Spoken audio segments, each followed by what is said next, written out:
to this Qualcomm webinar concerning Wi-Fi performance management. We at Qualcomm see this area as a new, interesting part of Wi-Fi, and we certainly see now that wireless is becoming a service which is critical within businesses and certainly within higher education. And we believe this solution is certainly something that should be looked at to be able to support that idea of wireless as a service. So we are here with 7 Signal, the manufacturer of performance management solutions. And the webinar will be a presentation and also some short demonstrations. We don't want it to take too long and too much of your time, but hopefully you'll appreciate some of the information here, and we think it'll be very useful for you. So yeah, as I say, it's Qualcomm here with 7 Signal. To introduce this solution to you. Just introducing the people on the webinar. So there's myself, Alan Morehouse, a pre-sales consultant for wireless and mobility solutions at Qolcom, and also we have Eric Camulli from 7 Signal in the US, who will be taking you through the product highlights and some interesting ideas for you to take away. And also managing here is Katie Tadler, Marketing Manager for Qolcom, who will be taking your questions. So if you have any questions, please put them in to the chat box, the question box, and Katie will be managing those and forwarding those to myself and Eric for answers at the end. So yeah, if we can kick off with the slides. So we should be on the company slide for Qolcom. Are you able to see? Yeah, I think, can everybody see the screen?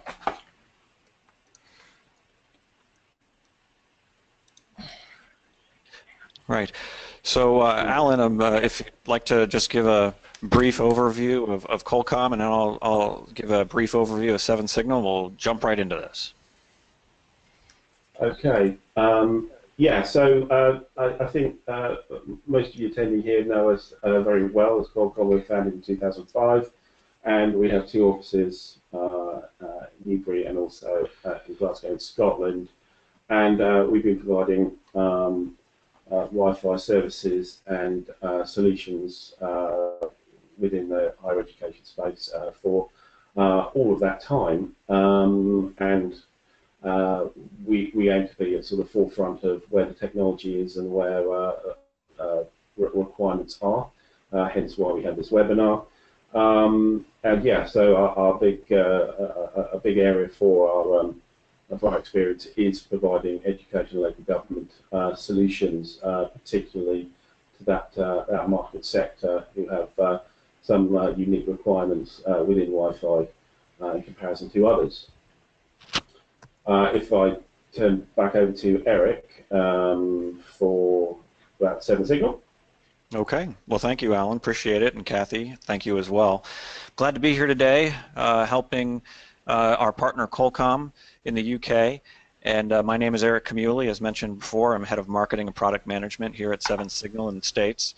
Our company has been around since 2007. We were founded in Helsinki, Finland by former Nokia engineers who were working very hard to improve the quality of cellular. This is back in the 2G and 2.5 and 3G days.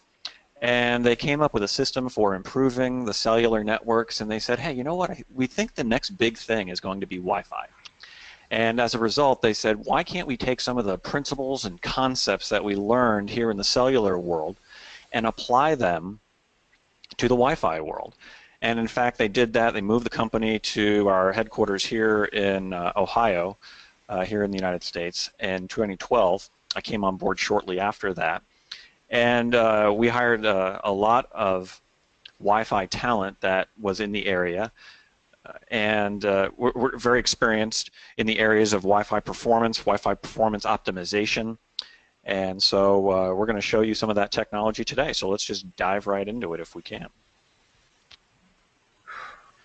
So especially at universities, now we sell into a variety of markets, but today we're going to be focusing on universities specifically. But I would say that it's fair that Wi-Fi has reached a mission-critical tipping point in many, many environments, especially on campuses. You have students where standard issue is their laptop and their smartphone, which they take with them wherever they go.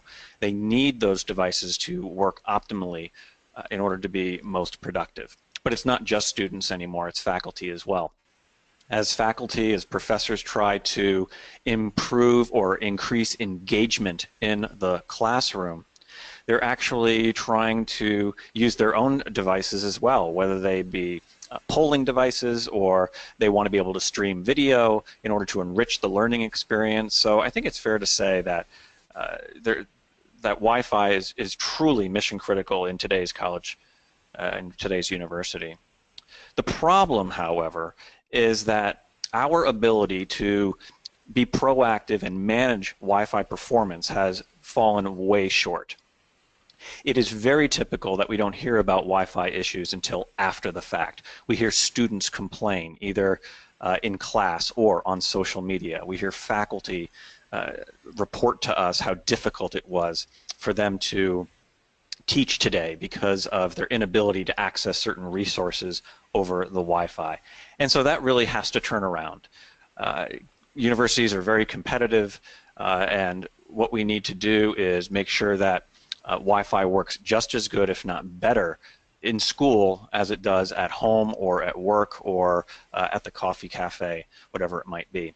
And so this is really the origin of our organization, is this idea of gone are the days where we're going to be reactive, and every market starts out with the onset of reactive tools that people will use in order to solve problems. So for instance, the walk-around tool, the spectrum analyzer, where we walk around and we try to identify or find where is the issue. Let's hunt and peck for a solution based upon this instrumentation that we have. But when we've got large campuses with many buildings and just a wide variety of devices, that becomes impractical. And what that means is that we need to evolve to a system. And a system is something that we put in place, and as a result, we're able to have information fed to us, like telemetry. And we are able to then be proactive in identifying where are the weak spots, where are the strong spots, which are the devices that are in trouble, which are the devices that work flawlessly on our network, which are the rooms, the lecture halls, the classrooms, the study areas, the libraries, where are the hot spots, if you will, and can we have that data sent to us so that we can see a detailed performance history, and then by collecting all of this data, obviously then diagnose what is going on in an area so that we can prescribe a solution and enhance the Wi-Fi experience for all who need to use it. So let's just jump into how this system works. So this is just a very crude looking network, if you will. And step one is that we would put in our Sapphire Eye. Our Sapphire Eye, it looks like an access point. It's a high-performance client and Wi-Fi sensor. And as you can see over to the left corner there, it's the first step in implementing a Wi-Fi performance system. The Sapphire Eye is very sophisticated in that it attaches to your Wi-Fi network just like a client, and as a result is able to test the ability to authenticate and get an IP address and attach to the radio 24 hours a day, 7 days a week. So this is critical because it becomes the benchmark. It actually will be there 24 hours a day, being able to measure what the performance of your network is, both when it's busy during the day and when it's empty during the night, which is really critical from a control standpoint. The Sapphire Eye is also measuring what's going on in the air, so it does have built-in spectrum analyzer. It can see if there are certain times of the day or night when there is some kind of internal interference or external interference for that matter. It calculates airtime utilization, channel utilization as well. And not only that, but as a high-performance client, it does a variety of synthetic tests as well. So all throughout the day and night, it is simulating, uploading, and downloading files, calculating throughput, packet loss, latency, jitter. It's calculating a MOS score for voice over IP and for voice quality systems or for voice over internet systems. Now, all of these tests are going to our Sonar Test endpoint that you see in the upper right corner. The Sonar Test endpoint is a piece of software that we've developed that works in concert with the Sapphire Eye and our mobile eye as well. The Sonar Test endpoint is a critical part of the system because you can put it anywhere you want in your network. And you can put multiple sonars into your network. So many people, when they're trying to test the Wi-Fi, they will test it to a speedtest.net, something on the internet. The problem, however, is that this is to their endpoint somewhere on the internet. But we provide you the endpoint, and you can put this sonar or multiple sonars in different data centers around campus or around the country or around the world for that matter, such that when your 7-signal product goes to test throughput and goes to test voice quality from a voice over IP standpoint, it's able to do it to the areas and test the different legs of the network that are most important to your university, to your organization. So that's step one. Step two then, which really complements the Sapphire Eye, is the mobile eye. The mobile eye is either an app for your iPhone or your Android phone, or an agent that resides on your MacBook or your Windows laptop. And these products do almost the same thing. We'll talk about the differences in just a moment.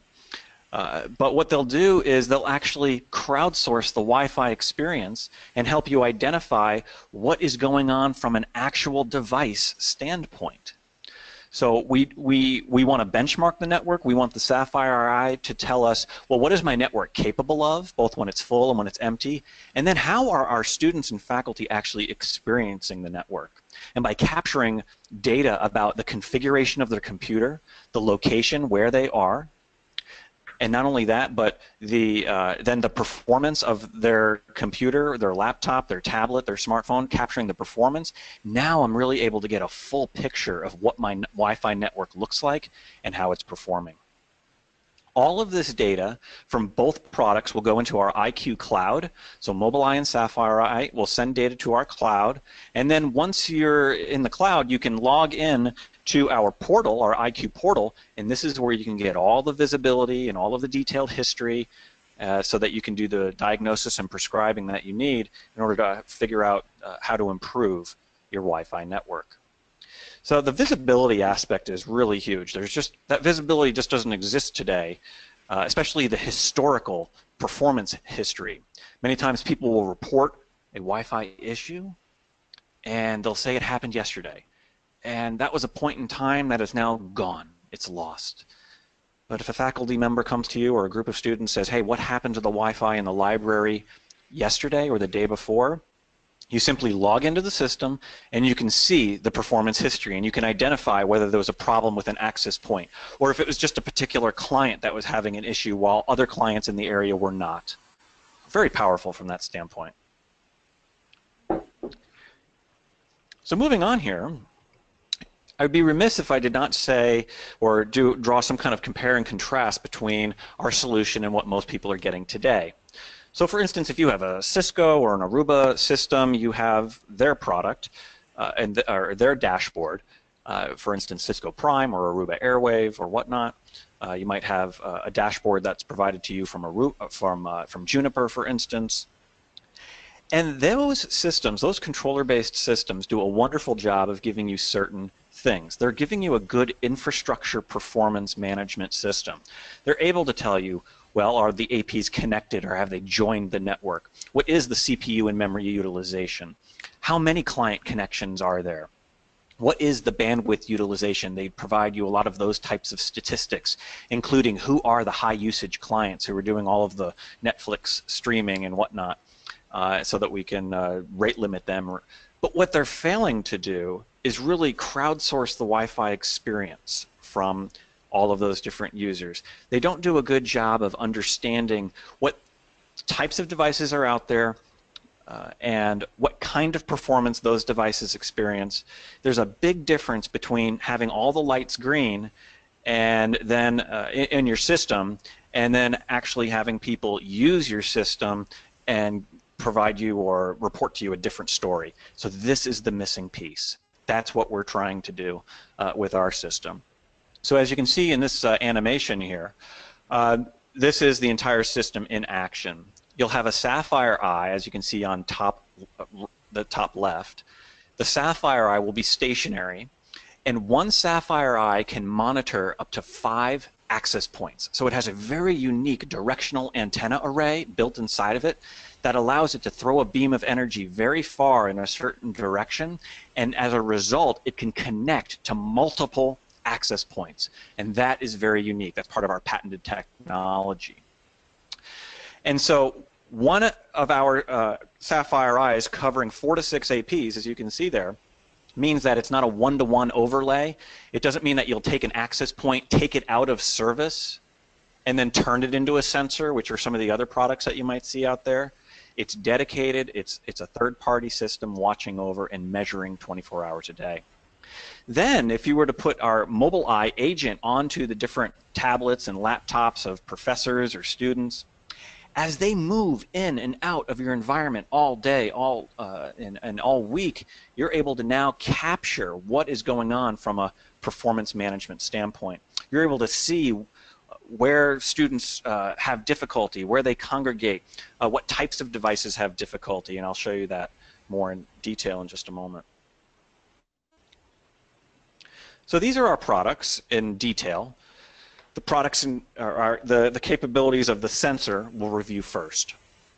So here we have the Sapphire Eye, which is the large unit that covers approximately 5 access points, and then its baby brother, the Sapphire Eye 500, a smaller unit that has all of the same capabilities as you can see right there, but it only can attach to, in most cases, 2 access points. So it's a smaller unit, a little less expensive. It has a omnidirectional antenna, but it is no less powerful from a performance standpoint. So you can see the active tests that both units perform, the throughput, packet loss, latency, jitter. It is able to capture what types of adapters, wireless LAN adapters, are zooming through the air. We're able to get the frequency, the signal strength, the channel. It does obviously run in the background. We'll tell you why that's important in a minute. And then from a passive standpoint, we're able to get beacon availability, airtime utilization, channel utilization, very important. And each of these units you can configure for remote packet capture, so you never have to leave your desk. They have built-in spectrum analyzer, and they both, because they're going through the process of authenticating and attaching and getting an IP address, they both can provide that data to you as well. Now from a Mobileye standpoint, let's take a look at that product. It is available for Windows, Mac OS, Android, and iOS. However, the features and functions are slightly different based upon the platform. That's important to note here. So let's start with Windows and Mac OS. This is really taking off, very popular. It runs as a service, so you install it on your laptop and it just runs as a service in the background. There is no user interface whatsoever, and that's what we mean by it runs in the background, not in the foreground. That's not available. This is what our customers asked for, actually. They wanted a system that was invisible to students, faculty, or other workers and associates. And all of the data, the throughput data, the delay data, make, model, software version, the frequency, the channel, the network, the BSSID access point, the signal strength, all of that is being collected discreetly, quietly in the background and being reported to the IQ Cloud. So Windows and Mac OS offer a lot of capability from that standpoint. And then we move on over to Android. Android's still very robust. As you can see by the chart, it does provide a lot of the same, if not identically, to Windows and Mac OS. The only difference here is that the Android, being an app that you can get from the Google Play Store, does in fact have a user interface so that you can see it working. Now, we built the Android app with battery life in mind, so even when it's running in the background during the periodic interval that you specify, that you set, it is not taking up too much battery. We actually had to redesign the Android app to ensure that it was not sucking the battery dry, because we were having problems with that in version 1, and it was unacceptable to our customers. And then finally, Apple iOS. So iPhone users like myself, there's an app for those folks that is in the App Store. However, unfortunately, Apple does limit the capability. We are able to get throughput, packet loss, latency, jitter. We're able to do web page download testing and voice over IP testing on our Apple iOS app. However, it will not provide us with frequency and signal strength, which is a shame. And it does not run in the background. So that is a strict no-no from Apple. They will not allow, for user experience purposes, they say, they will not allow any app whatsoever to run in the background while another one is in the foreground. Trust me, we tried.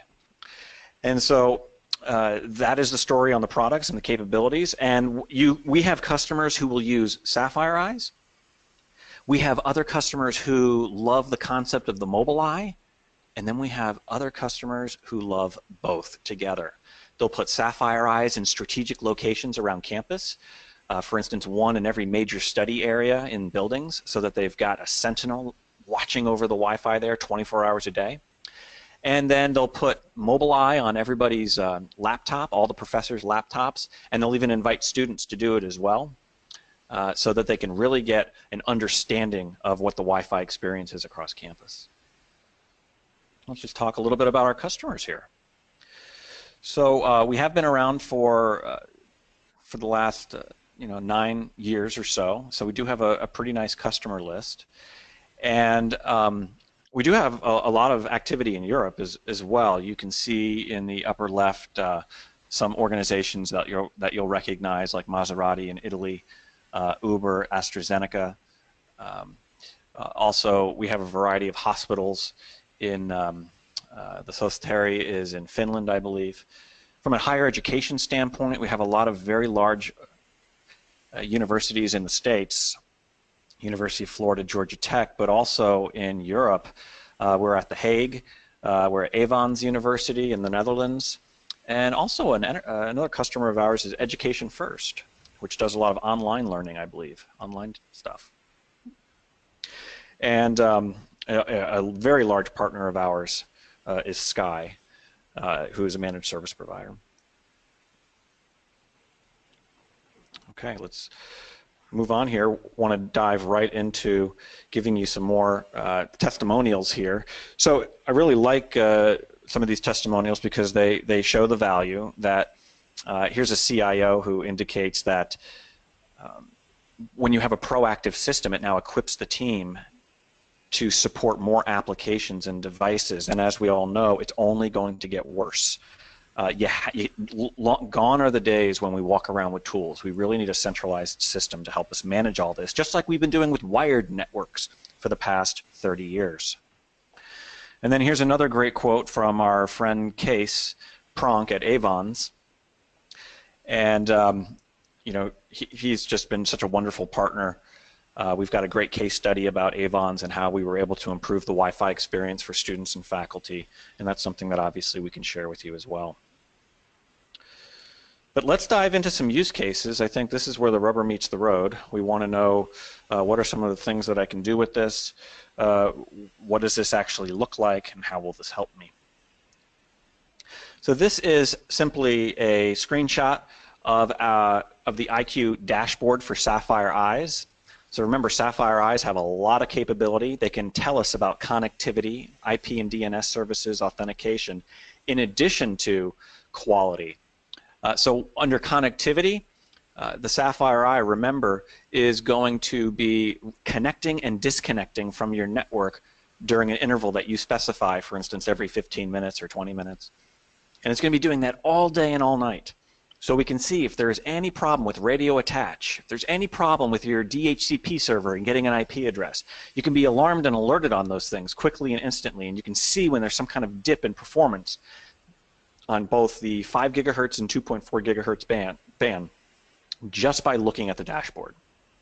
And from a quality standpoint, those are all of the key performance indicators, such as the throughput, packet loss, latency, jitter, MOS, voice quality. All of those things are contained or tucked underneath these that KPI. So these are the 4 macro KPIs. Underneath each one of these, let me show you now, is a list of additional KPIs. So you can see for connectivity, we're looking to see if we can even get beacons. There are some access points that just decide to stop beaconing, and there's no way that the infrastructure is going to tell you that. But because we have our system in place, we are able to tell you that. And from an authentication standpoint, if you're using Radius, we're able to show you each of the stages of authentication so that you can see where there might be a hiccup.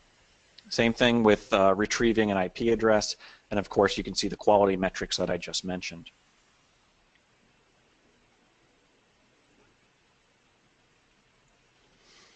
Now, we have some customers who really want to dig into the detail, and we have a product for them as well. So what I just showed you is a dashboard view, very simple, very easy view to glance at in order to see if there's a performance issue. But then we have another product called the Analyzer, which digs in a deeper level. This is for your very serious RF engineers who really want to get the nitty-gritty as to what's going on. And I'm going to show you a demo of that as well in just a few minutes. Actually, I'm going to do it in less than a few minutes. And then another key part of any system is alerting and notifications. You're not going to be staring at our dashboard all day long. You want to be notified when there is some kind of an issue, and this is a very critical alarm right here that we're able to provide, and this is the beacon availability alert that I was just describing a moment ago. So what's great about this, it's delivered right to your inbox, and you can see, here's the offending access point. It's right there. I know where the problem is immediately, and I can see when the problem took place right then and there. I can immediately then go to my Cisco Prime or my whatever system I have, and I can see that it might be in some kind of a hung state. I can reboot that access point, and again, it would clear the alarm, and if another one crops up, then I can immediately spring into action and do what I need to do in order to rectify it. So this is really critical, because what will happen is a lot of people will complain in a service area, and they'll say the internet is slow, the Wi-Fi is slow, and they won't know why. Then you get an alarm like this, and now you know why. Because there's an access point that's right over everybody's head that's not beaconing, nobody can attach to it. And so they're all attaching to access points that are far away with low signal strength at low data rates, therefore low throughput. And so everybody blames the network when in fact the problem can be traced back to one access point that is unable to serve people, that's right over their heads, and because we get an alarm like this, we're able to see that instantly, rectify the problem, and get everybody back and running quickly. Okay, so why don't we take a moment, I'm going to exit out of here, and we're going to actually show you the system live. Here we go.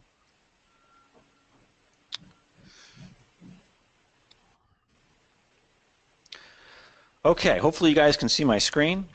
This is, as you can see by the URL up at the top here, this is one of our cloud systems here on the East Coast. It's in the New York, New Jersey area. We have systems all over the world. And this is a demo system that we use. It's actually covering a few floors in our building here in Ohio. Very quickly and very easily, I'm able to see those 4 KPIs that I was telling you about just a moment ago. I can see connectivity for both bands throughout the course of the day. I can see that there was a problem here at 3 o'clock in the morning where 2.4 was having a heck of a time. Clients were having a heck of a time, or our Sapphire Eye was having a time trying to get on board. At the same time, there's authentication issues. It was not able to authenticate at all. So immediately I know that there's some kind of issue taking place at 3 o'clock in the morning. Over here, if I were to look at quality, you can see that In general, quality is good, although 2.4 again is dipping. And if I were to click on View Details, it's then going to open up or reveal all of those different key performance indicators that I was showing you or telling you about on the previous page. So let's take a look. Very quickly, I can see what the performance is of 2.4 versus 5 gigahertz from a throughput standpoint. As you can see, 5 gigahertz is screaming along at 87 megabits, whereas 2.4 a little slower at 6.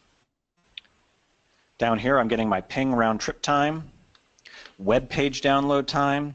Here's my voice over IP test, where I'm testing both directions, both talking and listening.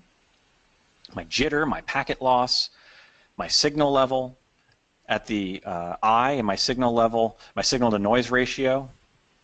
And this is a really important one also, the ability to do an airtime utilization. As you can see here, airtime utilization, I mean very good airtime utilization on 5 gigahertz. But look at this, on 2.4, I mean we're at 24, 25%. In some cases it's going all the way up to 35% airtime utilization. Now in 2.4, these are things you really need to keep an eye on, because if we run out of air, then that's just going to choke off all of your users, and they're not going to be able to access the Wi-Fi anymore on that band. And 2.4 is still useful. We're not throwing it away completely yet. It is a great lifeline network, and so it is important that we keep an eye on managing it and managing it properly.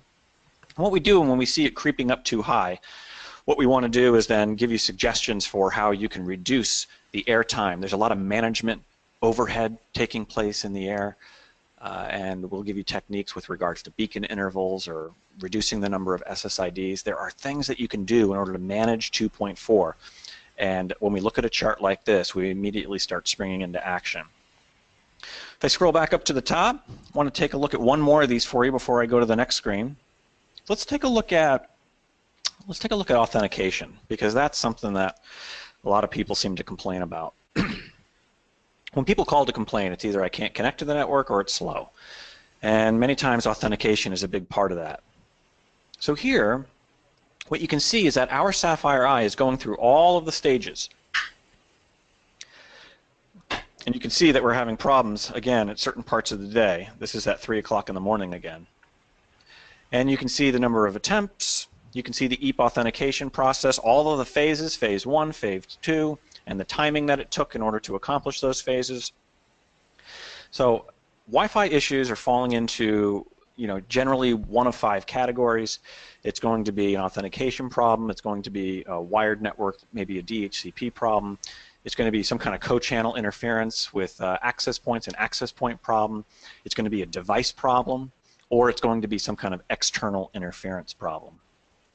Now to see that, let's take a look, we're going to switch over to getting more detail now. So I see there's a problem. Let's now go over to the analyzer. Okay, you guys should be able to see that screen now. And when I look at the analyzer here, I'm actually going to go right over to my spectrum. So remember, I'm capturing the spectrum every day, and I can go over to the spectrum and I can see instantly how hot it is during the time in question. I'm able to see that.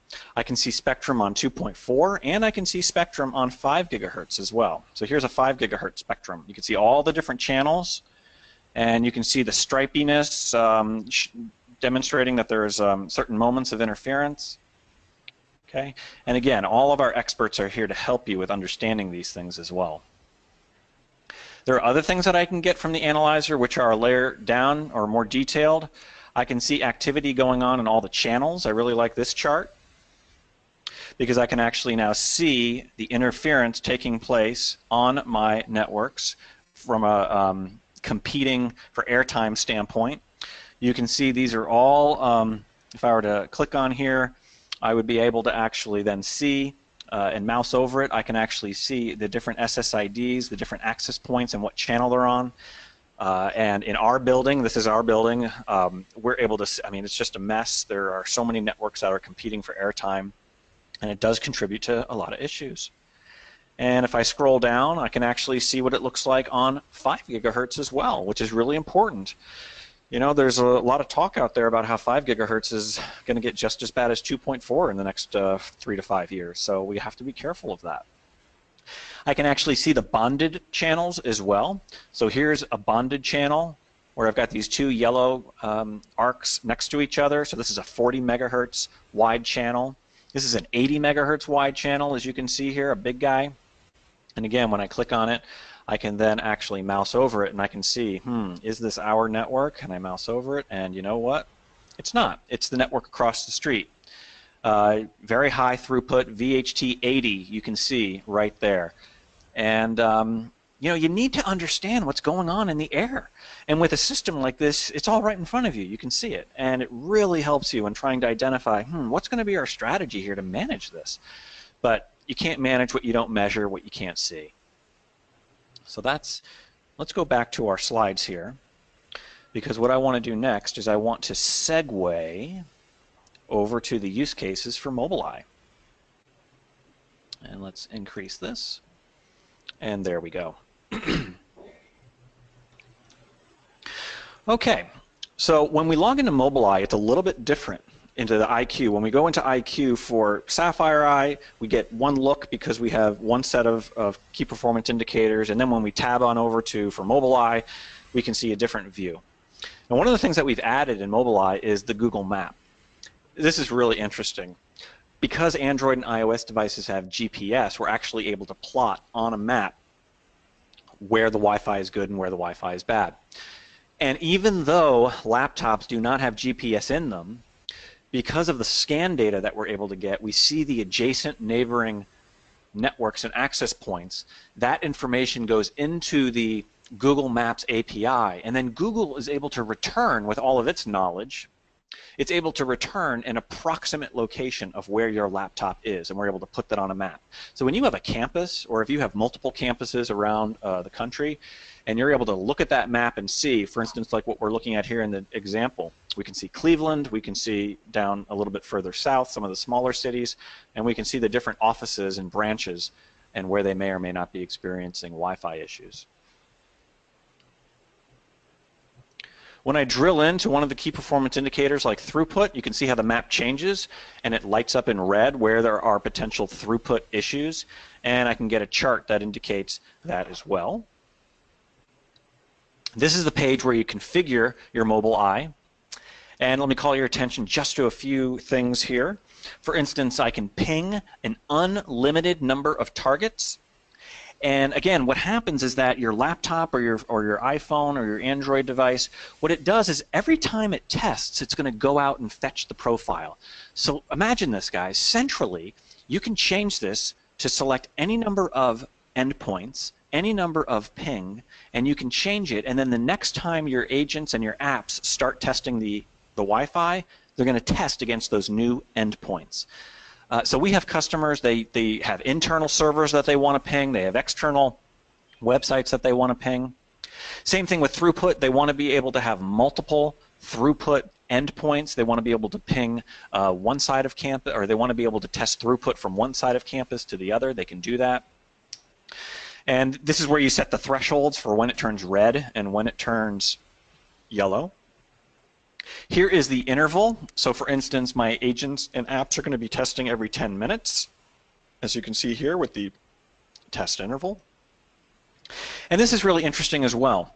I can actually restrict the networks where testing takes place.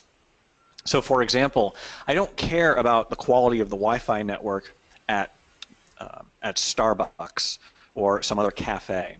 I only care to test the network when people are on my SSID, my network. And so what you can do is you can put in the names of networks. Think of it as a whitelist. And if I were to check this box right here where it says 7 Signal Corp, what that means is that anybody who was using this profile ID, what happens is that their system would check and see, okay, am I on a network that I'm allowed to test on? And they would see, am I on 7 Signal Corp? And if the answer is no, it would skip. It would not test it. So it's kind of a built-in privacy feature as well. As people go, whether it be home or to a cafe, we don't want to be tracking them. Okay, so now I want to show you a quick Mobileye demo as we're coming towards the end of our time here. I think you'll really like this. So let me hit escape. Go up to the top here, and I've got it all prepared here, where now I can show you Mobile Eye. So our friends at Qolcom, they did this really neat event called Network Shop a month or so ago. It was in the Nottingham area. As you can see here on the map, we've got all sorts of great, interesting data to show. And what they were doing is they were at the show, they were actually testing and crowdsourcing the Wi-Fi at the, it looks like close to the university here, Nottingham Trent University.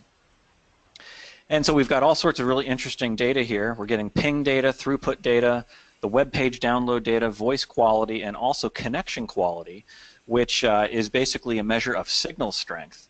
And you can see here where there was a real dip in signal strength.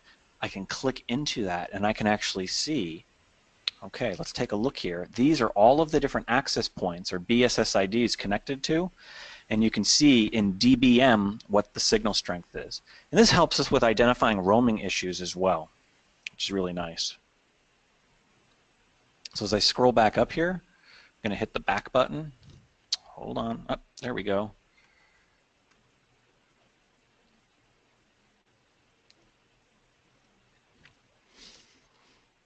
Okay.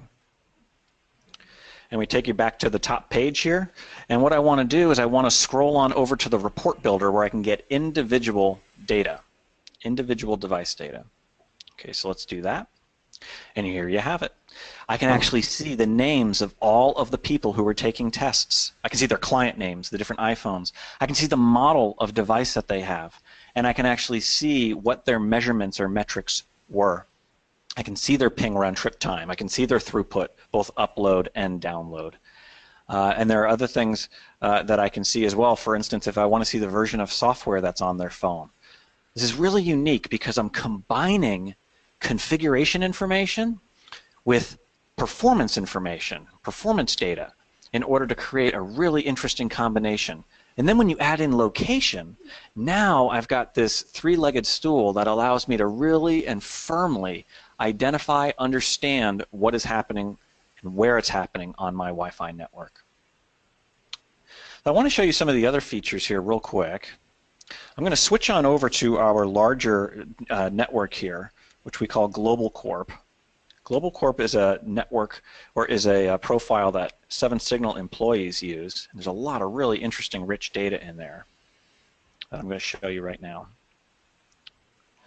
So I'm going to go for the last, there we go. Let's just look at the last hour. So these are 7Signal employees. For the last hour, you can see here's me right here, my computer, and you can see what kind of computer I have, and then I have Windows 10, and you can see what my throughput is and what my ping round trip time is. And you can see all of the people on the network. Here's Thomas, he's in Finland. Here's Sean, he's on the road.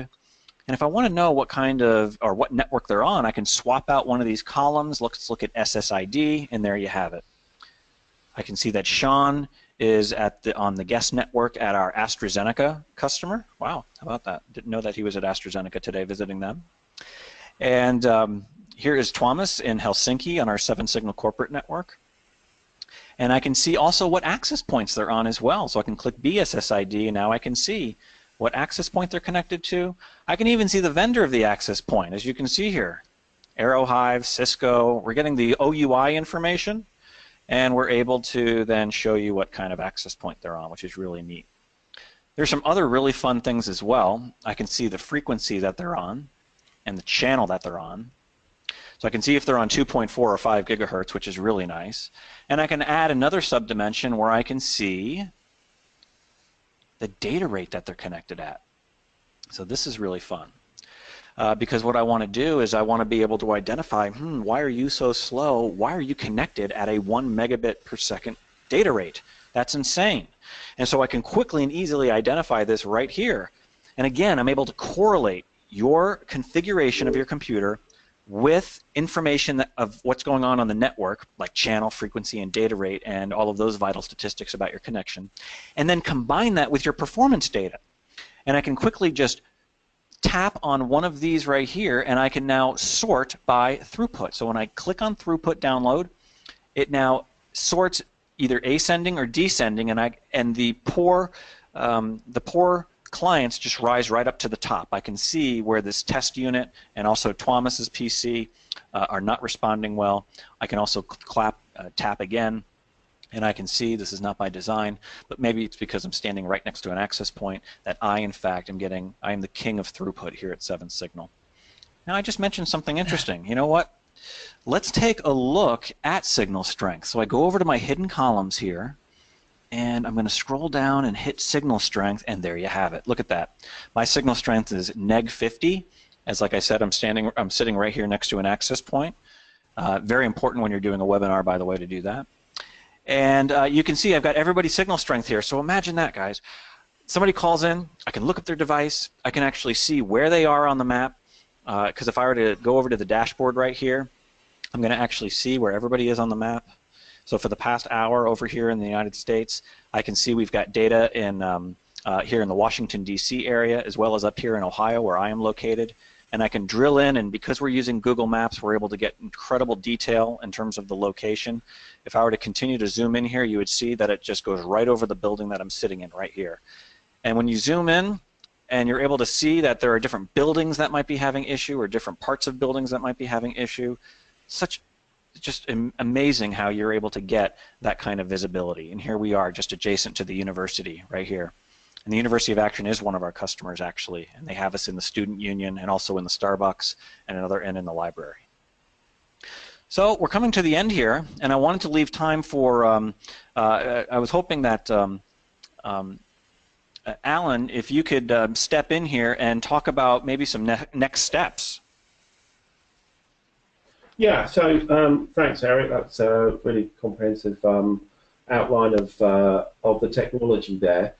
So as Qolcom, we perceive that this will be useful to you, and we think you'd like to know more about it and to have a trial run of the technology to see how well it helps you. So we've got 3 options available, which we know is investigate, assess, and troubleshoot. On investigate, essentially what we can do is get you set up for 10 days with a cloud log-on and license for 20 mobile eyes on devices. We can get you the particular apps or clients as necessary for you, and you can install those, run those for about 10 days, have a look at the dashboard, see what you think, drill down into the KPIs. Then we have the assess, where you want to really assess this product rather than just try it out. It's to actually, what will it do for you in particular scenarios and particular areas. So we give you the same thing as investigate, plus a single Sapphire Eye, which we can install ourselves or send to you, where can be installed in your network in a particular area you'd like to look at, or just in your lab, or in your IT area, and run some tests from the Sapphire Eye, be set up, and again, over 10 days we can then produce a report from the Sapphire Eye of what we think the performance is in that area that you put the eye. Finally, there's troubleshoot, which this is a chargeable option here, where you let us know there's a particular problem area that you have, or a persistent area that complaints have come from, etc. We can schedule to put in some eyes in there, usually a number of Sapphire Eyes, depending on how big the area is.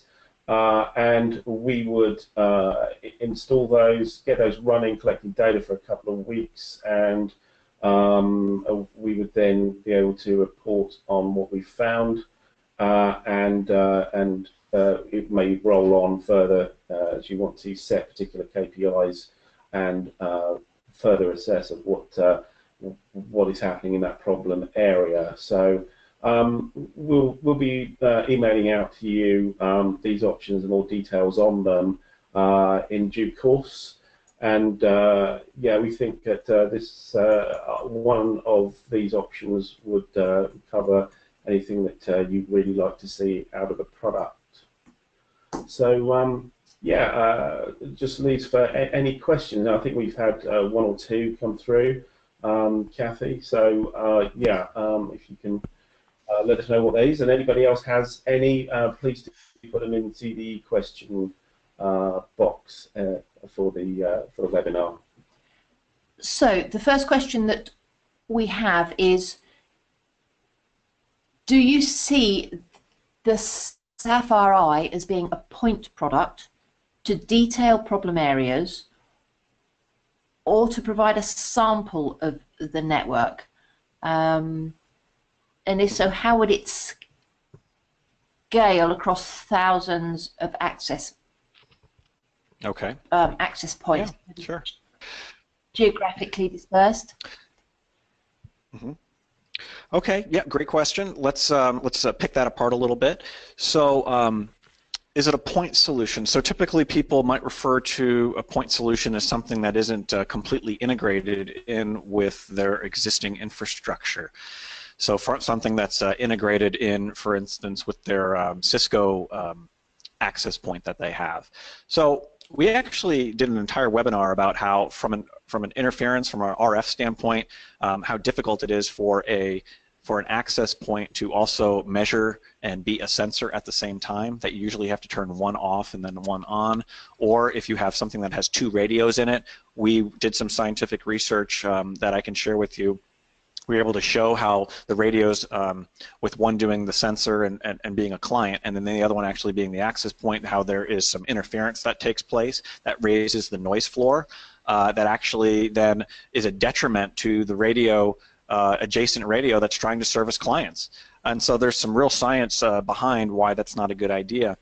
Other customers like the idea of a third party coming in and actually measuring the network from a client's point of view. They don't like the infrastructure trying to monitor itself for obvious reasons. There might be some kind of internal bias, if you will, just accidental even so. So that's another thing. There is the 5-to-1 ratio, so it's not a 1-to-1 in terms of coverage. So our customers, while if you have 1,000 or 5,000 access points, they wouldn't necessarily then just take 5,000 divided by 5 and that's how many eyes we would send you. It's a little bit more strategic than that. We want to be able to put Sapphire Eyes in key areas where people congregate, where Wi-Fi is mission critical. And so from that standpoint, you have the coverage that you need. One access point in a key area measuring the performance of 5 access points is really, really valuable. And then you complement that with the mobile eye, which you're putting on a variety of devices on hundreds of or thousands of individuals, and now you really, truly have the full picture. So that's how I would answer that. Yeah, I'll just sort of supplement that for the sort of the higher education space, is that what we see is those key areas. So it's not exactly a problem area, but a key area where capacity and service is really critically important. So we would envisage deploying Sapphire Eyes, say, in lecture theatres, maybe in the students' union, any sort of eating areas where students would congregate in high numbers, etc. at the same time and want to use Wi-Fi, and also, of course, things like places like the library. So even though the network it can scale to thousands of APs, these are particular areas we want to cover, and the fact that you can cover multiple APs with one eye and then make it a bit better on the cost model than you'd expect. I will also add, thank you, Alan. I'll also add this. Some people would look at the solution and say, well, once my network is optimized, then I don't require a Wi-Fi performance management system anymore, and that just could not be farther from the truth.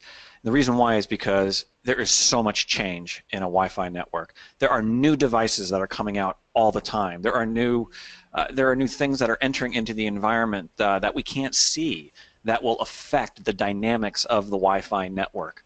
And unless you have a system in place that is monitoring it when it's good, then you're never going to be able to know when all of a sudden you do something and it turns bad. Many organizations, they will upgrade the controller software or something to that effect, and then with our system, they're able to immediately see that it either made an improvement or if it made something worse. So having a system in place in order to manage change is one of the strategic reasons why companies like AstraZeneca want to deploy us all over the world.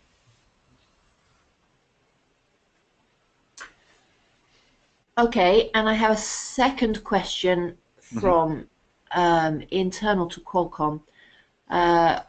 We have a customer who is looking to speak to us regarding the results of a recent survey on wireless performance.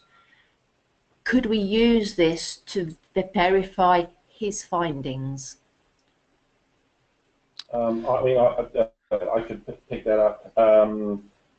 Yes, although there's a time factor here in that particularly surveys are fixed in time, where that survey was done at that particular time, where you can get, certainly with for example, your modern APs and AP management systems, where, for example, the channel could change several times within a few minutes. So this is why surveys themselves don't really cover what this solution is doing. Also, you'd have to have the eyes deployed as well to cover that as well.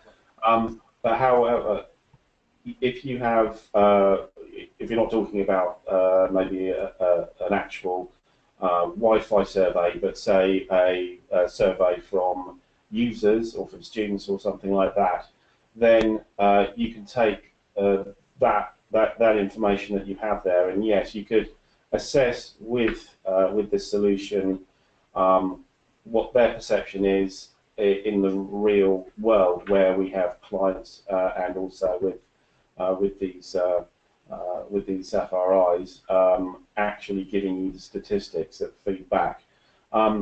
Particularly with the mobile eye, if you have that deployed with a lot of your students, then if those particular students who have actually answered those surveys, you may be able to drill in and find out what the performance like was them over a period of time, and say, you know, was this just a one-off, or had a problem for a while, and which would need addressing. So it would be good from that survey if you to go back as on a proactive thing and say, actually, we've had a look at what was happening to you, and we think we know there's a problem which we'll need to address, etc. Yeah, Alan, you bring up a really interesting point, and there are a lot of universities who are our customers who used to pay students to walk around and do speed tests all around campus. Now what they've done is they've just installed Mobileye on their laptops, and they say, look, just go off and be a student, and just don't even think about it, don't even worry about it, don't run up and down the hallways trying to get signal strength readings.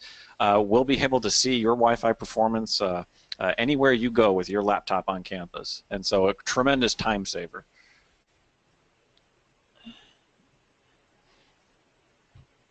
Okay, so those are the only questions that we've had so far.